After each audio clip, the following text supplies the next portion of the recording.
NASCAR racetracks. You know, to the outsider, it might look like we just race on a bunch of ovals, but the truth is there's a lot of very unique shapes and sizes on the NASCAR schedule. Some of these tracks produce great racing, others typically do not.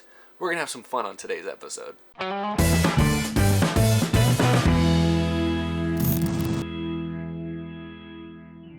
How's it going, y'all? My name is Eric, and welcome to Out of the Groove. Oh boy, we're gonna have some fun on this episode. Hopefully I don't ruffle too many feathers, but I've been wanting to make this for a while. I think it should be a lot of fun, because I'm excited to read you guys' comments as well. I want to see how you guys react to this, to just kind of gauge where the NASCAR fan base is when it comes to a lot of these different NASCAR racetracks. This day and age, NASCAR, you know, they're talking about changing the schedule, bringing new road courses, maybe new/old short tracks to the schedule. You know, what do NASCAR fans like and dislike in a racetrack?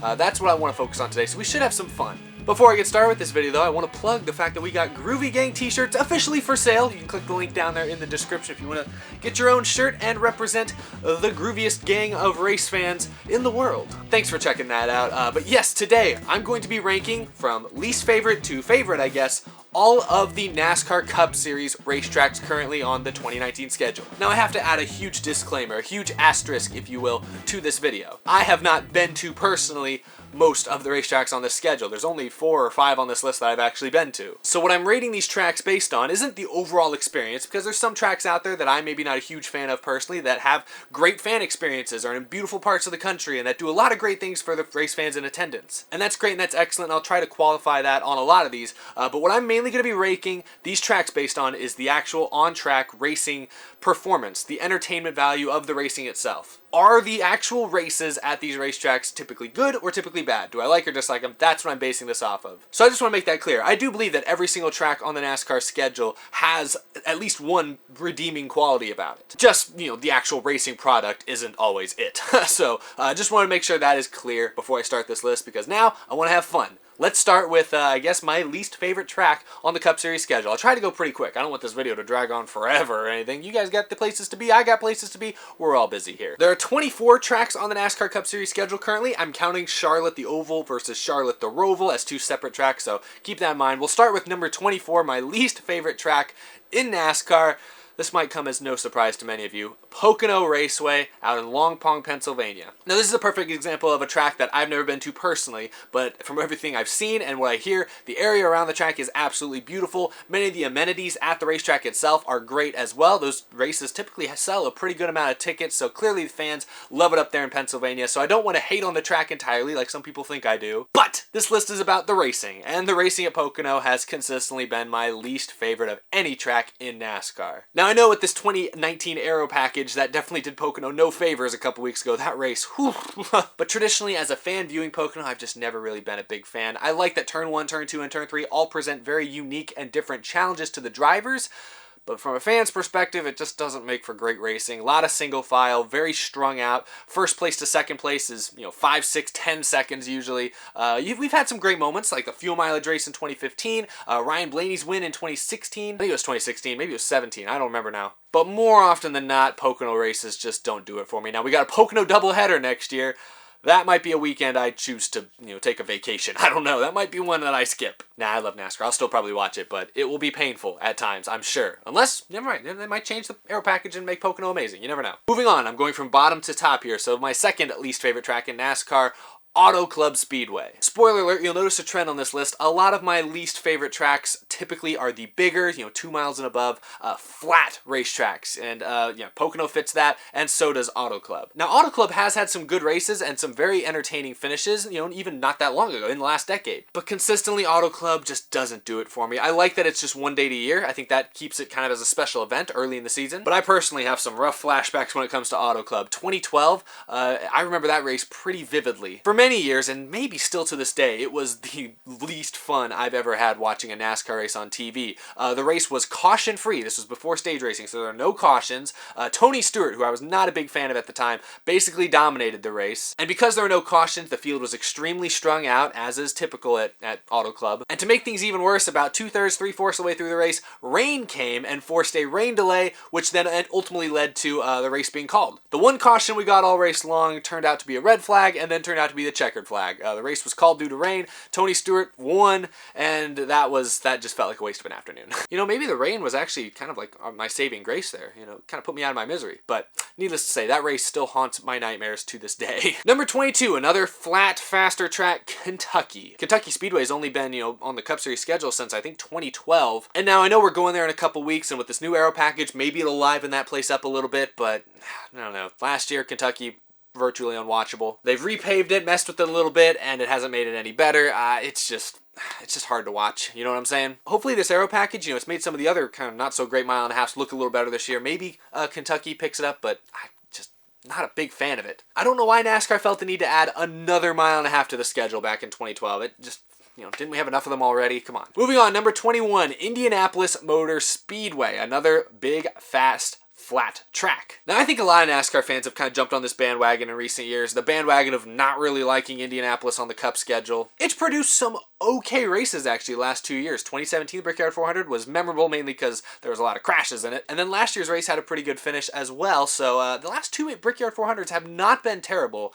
But that being said, traditionally, this race just doesn't work for NASCAR. It's a race where NASCAR as a sport is leeching off of the fame and the history of, and then the legacy of the Indianapolis 500 for IndyCar. You don't see IndyCar going and running a race at Daytona and making it a big deal. So the fact that NASCAR comes to the Brickyard and makes it a big deal is kind of just feels cheap to me. And now I've actually been to Indianapolis for the Brickyard 400 many years ago. And of all the races I've been to in person, it was my least favorite NASCAR race to watch. The grandstands weren't very comfortable. I sat on the front stretch, and at Indianapolis, it's a 2.5 mile track, and from where I was sitting, at least, I was not really sitting in the corner. I was more on the middle of the straightaway.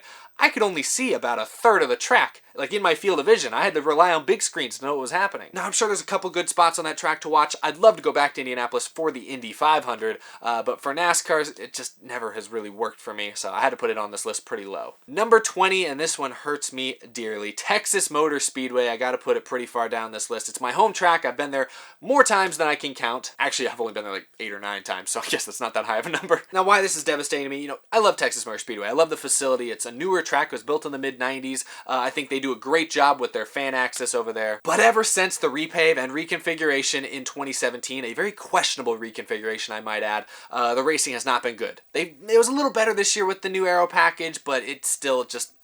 it's not even close to what it once was. 2016 and earlier, I would have argued that Texas Motor Speedway was the most entertaining mile and a half track on the NASCAR schedule, and I think there's a few other fans that probably would have as well. Multiple grooves of racing, then they built that giant big screen on the backstretch. Texas Motor Speedway was almost a must-see event for a NASCAR fan. But now, it's just another average mile and a half race, so... sad. Really is sad. Number 19, Michigan International Speedway. Now, I know Michigan's a pretty popular track from what I can see for a lot of fans. It's a fan favorite up there, but it's another 2-mile cookie cutter flat track. I've never been a big fan of Michigan. I've always slightly preferred it to Auto Club.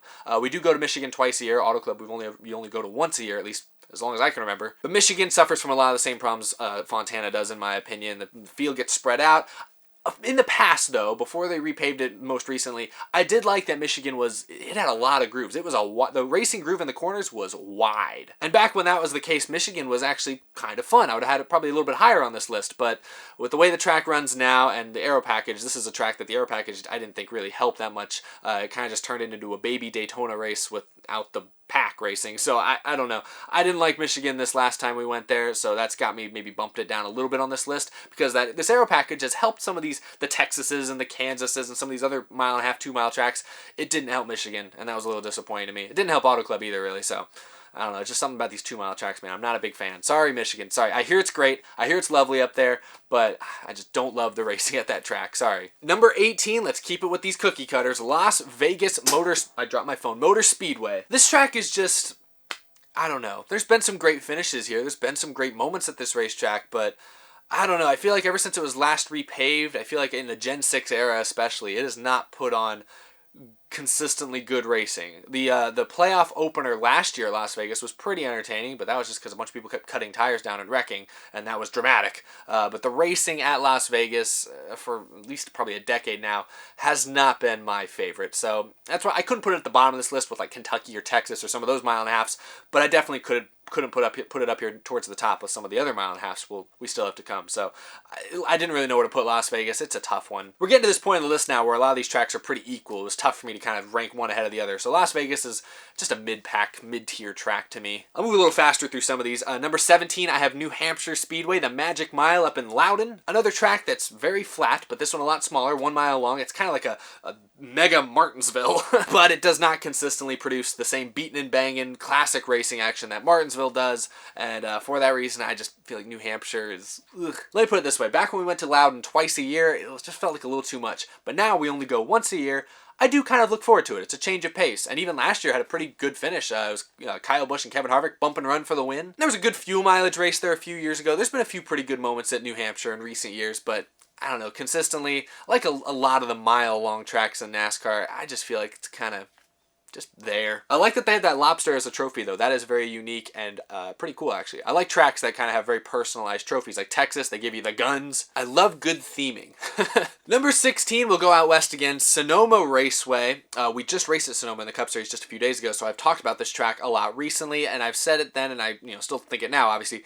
It's my least favorite road course on the schedule. It has been that way ever since I've been a NASCAR fan. We used to just have Sonoma and Watkins Glen were the only two road courses the Cup Series went to, and all that time I always looked more forward to Watkins Glen. And now we got the Roval, which is also, it's only been there once, but it was fun. Sonoma's still my least favorite road course. They added the carousel this year, but I don't really think that necessarily made it much better. My problem with Sonoma is there's just not enough good passing corners, good opportunities to pass on this track. Pit strategy can be interesting at Sonoma, although with stage racing now and the way the cautions fall, that's kind of been taken away as well. So Sonoma, I don't know, it's in a rut right now, but hopefully it finds a better place soon. 15th, Dover. Now Dover used to be a lot higher on my list, but I feel like it's had a kind of just an unfortunate sequence here of several kind of forgettable races in a row. It still had some good finishes. 2017, that, I guess, classic finish when Kyle Busch was able to best Chase Elliott coming to the white flag. Or was it 2016 with Matt Kenseth, Kyle Larson, and Chase Elliott battling with each other for the win for like 20 laps? They were all over each other. That was incredible racing. That was Dover at its best. Unfortunately, we've seen Dover the last 2 years, 3 years, and it just hasn't consistently been there. I still have it kind of in the middle on this list. I couldn't put it down there towards the bottom or anything because Dover's still great. It's the Monster Mile. You want to talk about good theming? They got a giant concrete beast outside the gates. That's a fun theme. The Monster Mile, I can get behind that. I still love Dover. Going there twice a year, though, I'm glad it's spread out. We go there early in the season and we go there pretty late in the season. I'm glad that it's spread out at least, but Dover is what it is. It's another track that I feel like used to be better. I don't know what changed. Maybe it's just the cars. I think the aero package this year hurt Dover, but it's still fine. It's still a fun track. I like going there. 14, and I hope this doesn't make people too angry with me, Darlington. Now, Darlington, the way NASCAR's been doing it the last few years with the throwback weekend and everything, it's a fun race to look forward to with all the special paint schemes. A lot of times they have, NASCAR legends are there in attendance. They do a great job with the race weekend. I'd love to go there and be there in person sometime soon. But if we look past the flashy paint schemes and superstars, the racing, at least the last couple of years, it's been okay. It's a challenging racetrack still for drivers, but even last year I remember there really weren't many, the Darlington Stripe typically was kind of the theme there, and last year we really didn't see too much of that, so I don't know what changed, but it's just kind of hit or miss, honestly. It's a really tough track to pass on. It's challenging for the drivers, which can be very fun to watch, but ultimately, it's just, I don't know, I think it deserves to be right here in the middle of this list somewhere. It's just an average track to actually watch a race at. The throwback schemes make this weekend 10 times cooler. All the other stuff surrounding that weekend, the theme, again the theme. I love good theming, and the theme at Darlington that NASCAR has kind of pushed upon it in recent years is outstanding, makes it a must-see weekend, but the racing on the track is kind of an afterthought in my opinion. Number 13, I'm going to go with ISM Raceway, Phoenix. They reconfigured it this year. Well, they basically took the start-finish line and swapped straightaways and, made for, I guess, more exciting restarts technically. The facility seems amazing. I know they renovated the infield recently, and from what I've heard, it is outstanding. It sounds like a race that you can't miss if you're in the area. But once again, when we get to the on-racing product, it's okay. It's fine. It's kind of hard to pass. I like that turns 1 and 2 are, now I guess they're the flat ones, and turns 3 and 4 are a little more banked. That's an interesting challenge. The dog leg, how wide it is, how drivers use it to their advantage or disadvantage, can be very interesting and make for great racing, great moments. So it's not a bad racetrack by any means, but again, it's just kind of, it's hit or miss. I can't think of very many just like wow moments in recent years at Phoenix. When I think of Phoenix, the first things I think of are Jeff Gordon, Clint Boyer in 2012, which was entertaining, but that wasn't really the track's doing. I think of that big wreck, I can't remember what year, it might have also been 2012 when Danica Patrick, I think blew an engine and caused a huge wreck on the front stretch. I think that was in 2012. I don't remember the year. And then, of course, I think of 2017, Matt Kenseth, his final win came at Phoenix. So that was fun for me. But Phoenix overall, it's a decent track. Not too bad. Number 12, another one that people might think is a little low on this list, but hear me out. Number 12, Atlanta Motor Speedway. Drivers love Atlanta because the worn out surface, it's hard on tires, slick and slippery and everything. And for many years there, that was Atlanta's charm. For the last several years mostly, I would say it's been really fun to watch, kind of that style of racing in Atlanta. It looks on the surface from, the Google sky view, satellite view, it looks just like another mile and a half. You wouldn't notice any difference between it or Charlotte or Texas. But when you actually get out there and race and you see the bumps, you see the sliding, everything, Atlanta has its own charm entirely. And there's still a very fun aspect to that. However, this track surface, man, is older than me. And I think, honestly, it's gotten to the point now where the old racing surface no longer is kind of a fun gimmick. It's now, personally, kind of annoying. The fact that you run one lap on a set of tires and you got to pit for 4. If a caution comes out, man, you have to pit for 4 or you're screwed. You just ran one lap and you're screwed, man. It just really eliminates any type of tire strategy in the race. You're never going to see a guy stay out and try to take 2 to gain some track position. You're not going to see any of that. It's always going to be 4, 4, 4, 4. And, that's fine. I guess, the best cars, best pit crews are going to win the race, but I do like a little bit of strategy in my races. I like that a guy who's running 7th can maybe gamble and take 2 tires and maybe snag a win or a top 3 finish. I like that, and Atlanta doesn't present that, at least not anymore. The track surface is just so worn out now that, I don't know, the charm is kind of worn off for me. You guys understand what I'm saying here. I hate to see them repave it because we know that repaves at mile and a half typically aren't fun, but at some point, man, we're going to probably have to bite the bullet. And it might be coming sooner than we think. Number 11, another mile and a half. I'll go with Kansas. Now, Kansas, before this year, I might have had it a few places lower. I might have had it in the 14th, 15th range, but I bumped it up to 11th because the race we saw there with this new aero package, whew, it was fun. Kansas has had some good moments. It's been tricky to drive. It's given Kyle Busch a lot of issues in the past. We've seen, horrifying wrecks here in 2017 with Almirola getting injured.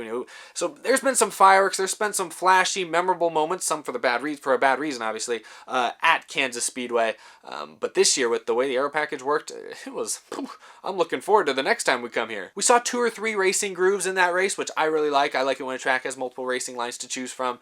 So Kansas, it bumped up my list slightly, mainly based on how well it performed just a couple months ago. Number 10, I'll go to Richmond. It's a 3/4 mile racetrack. It's a short track technically, and again, this is one that's kind of been hit or miss in recent years. It's had some great moments, had some great finishes. The finish earlier this spring was actually pretty cool. It was Martin Truex Jr. holding off an onslaught of cars. My only problem with Richmond is it can sometimes be a little hard to pass again. There's 2 lanes, sometimes 3 lanes at Richmond, but sometimes I feel like those lanes are so equal that, just by moving up a lane, it's impossible to get past. I feel like it's too easy to hold people off at Richmond. Too easy to hold people off and too hard to make a pass if you're the better car. That's my only problem with Richmond, but more often than not, Richmond does produce solid races, so I figured it was good enough to make it into the top 10 here. I like short tracks for the most part, and Richmond's, I would say it's a pretty good short track, but definitely not one of the better ones. You'll see a couple more short tracks here a little higher. Number 9, so we are well inside the top 10 now, Homestead Miami Speedway. Now, I'm really interested to see what this track looks like later this year with this aero package. I'll be interested to see if it makes it better or worse or about the same. I think it'll probably still look about the same personally, but historically I've always liked Homestead Miami as the championship finale race because it's one of the better mile and a half races. It's got multi-grooves, it's kind of got that progressive banking. The high side often is the fastest way around, but early in the run you can make the bottom work and you can make moves down there. That's why I've always liked Homestead Miami Speedway. Now I know next year they're moving it to the spring, which, different time of year, weather and everything. I'll be interested to see how or if that changes the racing, but overall, Homestead's usually been one of my favorite mile and a halves. Number 8, and now this one I'm not sure about either, but I'm going to go ahead and put it here, the Charlotte Roval. Now the reason I'm unsure is because we've only raced here once.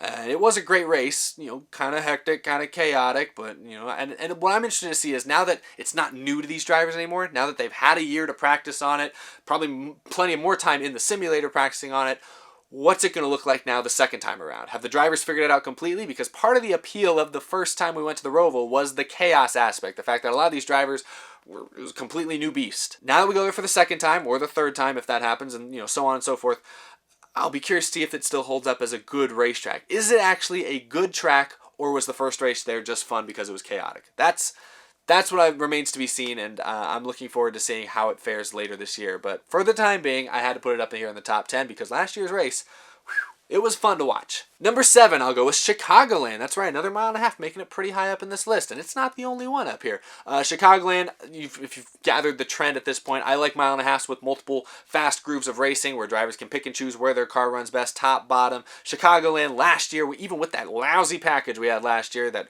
killed a lot of the mile and a halves, Chicagoland still produced a great race. I'm a little worried, we're going there in just a few days, I'm a little worried that this new package might not improve that and might actually take away from the charm this race had last year. I hope it doesn't, but Chicagoland, at least the last several years, has been a solid racetrack. This one might be a little high. I do think I'm giving this one a little bit of recency bias because last year's race was so good there, but I definitely think it deserves to be somewhere in this top 10, and I think 7th, not a bad slot for it. Number 6, now we're getting to a lot of the NASCAR icons. At number 6, don't hate me for this one, guys, Talladega Superspeedway. I've never seen a race at Talladega. I've driven past it a couple times, and it is ominous seeing the grandstands in the distance. It's whew. Talladega is outstanding. They must be doing something right. They fill those grandstands week in, week out, every single year. Infield is chock full of race fans. The race there earlier this year with the slightly different aero package was phenomenal. One of the best Talladega races I've seen in the last 15 years. But Talladega is a great super speedway. It's at the heart of NASCAR's DNA. It's produced so many great races,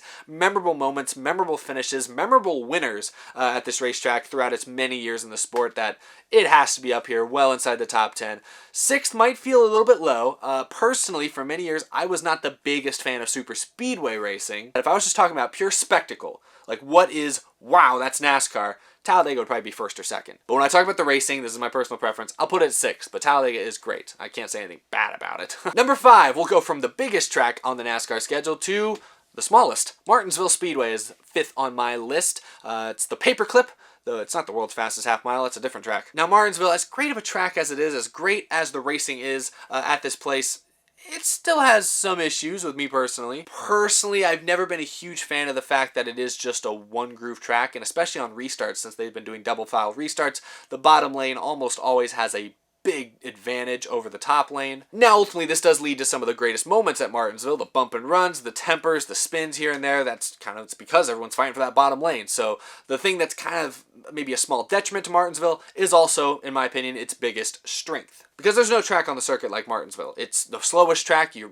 speeds are the lowest, the tempers are the highest, and it's just 40 cars, angry cars, confined in this tiny little space.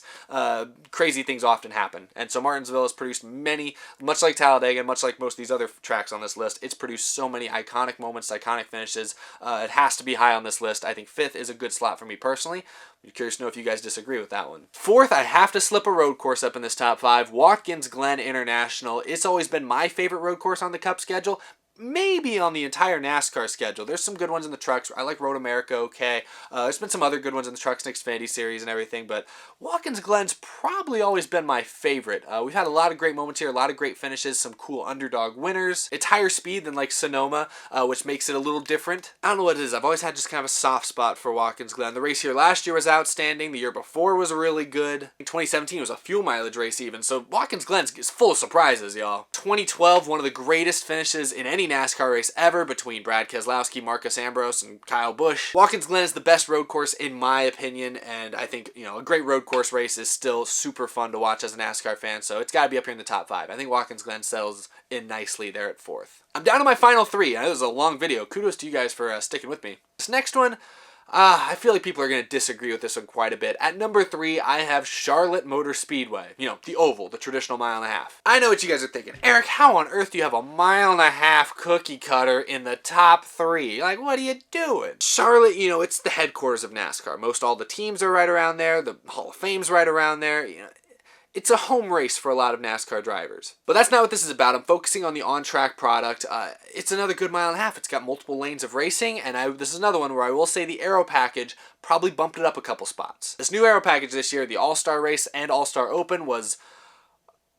I'm still speechless about it. This track allows for great side-by-side, multiple lanes of racing. It's one of the best mile and a halves. I think it is the best mile and a half in that respect. The Coke 600 is a classic as well. We've seen some great underdog winners. We've seen some different types of racing. We've seen Crash Fest. We've seen fuel mileage races. And this last year with this aero package, I thought the Coke 600 was one of the best in recent memory. It was very fun to watch. And I think Charlotte Motor Speedway, it just seems like a great track. I've never seen a race there personally, but I just feel like they've kept up with it really well. Now they've added AstroTurf to the infield. I think that's a great plus. That's a bonus it has over other tracks. I think Charlotte, it's iconic for NASCAR, and I think the racing there is the best at any mile and a half right now. I put it at number 3. Now the final 2. I feel like a lot of people will agree with me on these. Not everyone, but I feel like a lot of people will probably agree with me on these top 2. They might not have the exact same order. I guess, at number 2, if I spoil number 2, you guys are probably already going to know number 1. But that's okay. We'll start with number 2, and then I'll talk about number 1. But number 2, second best track in NASCAR, the Cup Series at least, Daytona International Speedway. I've been to Daytona a couple times, once before the latest renovation project and once after the latest renovation project, and I must say, wow. I know I'm supposed to focus on the actual racing at the track, but the facility, especially since the renovation, is incredible. Unlike any other NASCAR track, and now I've only been to a few obviously, but unlike any other racetrack I've been to. They did an amazing job for the renovation here, but as far as the racing again, it's a super speedway race, which some people like, some people don't. I continue to grow more and more fond of it as I get older. I don't know why. But Daytona, much like, its sister track, Talladega, has created some of the most memorable moments, memorable finishes, memorable races. Now, I think it's biased slightly because the Daytona 500 is a race that's run at Daytona, and that is just such a hyped up, such a memorable historic event. That definitely gives it, kind of an unfair advantage, but the racing at Daytona is usually remarkable as well. It's narrower than Talladega, which means it's harder to sometimes squeeze 3 wide, but that also means when they do squeeze 3 wide, things get dicey. So Daytona, it has to be high on this list. It's so iconic for NASCAR. They have 2 dates a year. They go there in a week and a half, and I am super looking forward to it. It's a must. You can't look away from any Daytona race. They're all must-watch events. Trucks, Xfinity Cup, all must-watch. ARCA, it's a must-watch event, no matter what. You cannot miss any racing at Daytona. It's must-watch TV. So I guess that's number 2. You guys know what number 1 is as a result. Number 1, my favorite track in all of NASCAR. Yeah, and this is all of NASCAR. This isn't just the Cup Series. This is just all of NASCAR, period, point blank.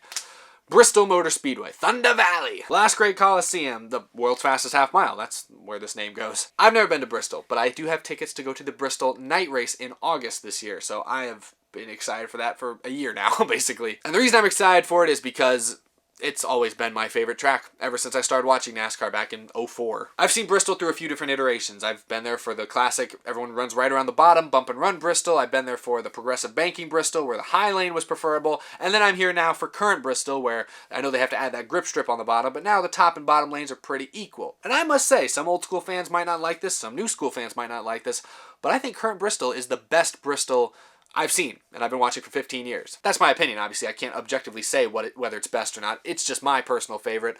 I think the Bristol we've seen the last 2 years or so has been virtually perfect. The fall race last year, or the spring race last year, was incredible. The night race last year was incredible. The spring race this year was incredible. Bristol rarely, and I would almost say never. I don't really think I've ever been disappointed by a Bristol race. I've been disappointed by results, like 2014, Matt Kenseth was battling for the lead and got wrecked by a lap car. Or 2013, Matt Kenseth also was battling for the lead and got wrecked by when Gordon blew a tire. So I've been mad at results before at Bristol, but I've never been disappointed in the on-track racing product. Even when it was all around the high line and it was tougher to pass, I still liked it, to be quite honest with you. Bristol, without a doubt, my favorite racetrack. The bump and run now in modern Bristol is back, but it's not quite as prevalent as before. Old Bristol, where it was all right around the bottom, that was Martinsville's thing. We can't have, what's the point of having 2 Martinsvilles? Martinsville's already right around the bottom. What's the point of making Bristol the same thing? I like that Bristol now has 2 or 3 lanes, and that they're all pretty equal, and that, some cars handle better here, some cars handle better there. Bristol, the last 2 years has been absolutely phenomenal, and just my whole lifetime, Bristol has been, I think, very good, if not great, every single time we go there. So I got Bristol at number 1. Let me know what you guys think, though. I am so tired. This video, I knew it was going to be a little longer. Oh my gosh, I feel like I don't know how long it's going to be until I actually sit down and edit it, but I'm going to guess 30 minutes. Have I hit 30 minutes? Maybe 25, 20? Maybe it's only like 15 minutes. Maybe this is only a 15-minute episode. I have no idea. I guess you guys watching obviously know, so this is pointless. I should just cut this out probably. Probably don't have to put this in the video. But Anyway, kudos to you guys for making it through this episode. I really appreciate you guys watching. Hope you enjoyed. Let me know down in the comments. I will be reading these comments. I'd like to see where everyone else ranks these racetracks. You guys like short tracks, super speedways, mile and a half road courses? What's your favorite type of track in NASCAR? Let me know down in the comments. I will be reading through those. Thanks everyone for watching a ton. Remember, you can follow me on Twitter. You can follow me on Instagram. Remember to check out down by the description. I got a link so you can get yourself a Groovy Gang t-shirt. We got our mascot, Michael Waddletrip. If you haven't seen those streams I did months ago, you may not be familiar with Michael Waddletrip, but he's one tough character. Yes, Michael Waddletrip. You heard that correctly. It's penguin puns. You know. Anyway, also a big thank you to my Patreon supporters.